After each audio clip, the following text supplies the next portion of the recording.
One of the ways that I like to start people off whenever they're just beginning to train is with a kind of body weight row. Now, in this gym here, I do have these gymnastics rings that make for a really good implement for this. If you're training in a gym where you don't have those, you can do what's called an inverted barbell row. Now, I will preface this video with just letting you guys know that the way I have my rack here set up with these weights mounted over here is not how it's supposed to be. I have limited space, so I had to kind of manipulate my setup a little bit.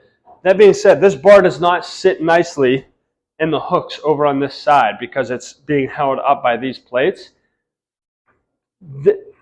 I'm going to do my best here. There's a chance that this bar is going to fall out of the rack whenever I try to do this movement and hurt me.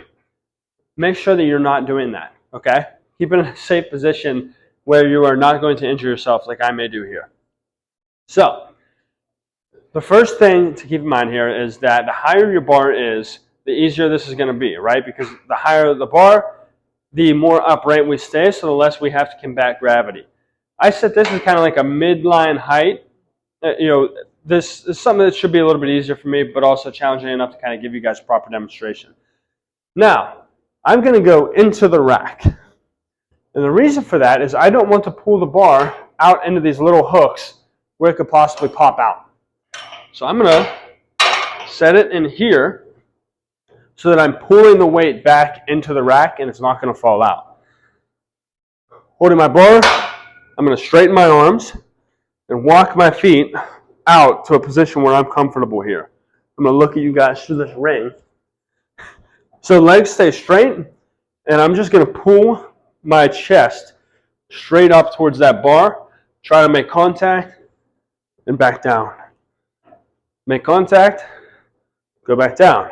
When you guys row, we're always focusing on pulling with the elbows, because if I pull with my hands, I'm going to use my biceps too much. I want you guys thinking about using your back. So we're pinching the shoulder blades, pulling the elbows back behind you, controlling back out. See, this is dangerous. The things I do for you guys. Pull that bar straight towards my sternum, back down. Sternum, back down. Now, as I told you guys, if I lower this bar more, that movement's going to get a little bit more challenging. The higher it is, the easier it's going to be. Manipulate that, kind of figure it out. If you have a Smith machine at your gym, that's a great way to start doing these because you could just drop the bar up and down without having to move the hooks all over the place. That is an inverted barbell row.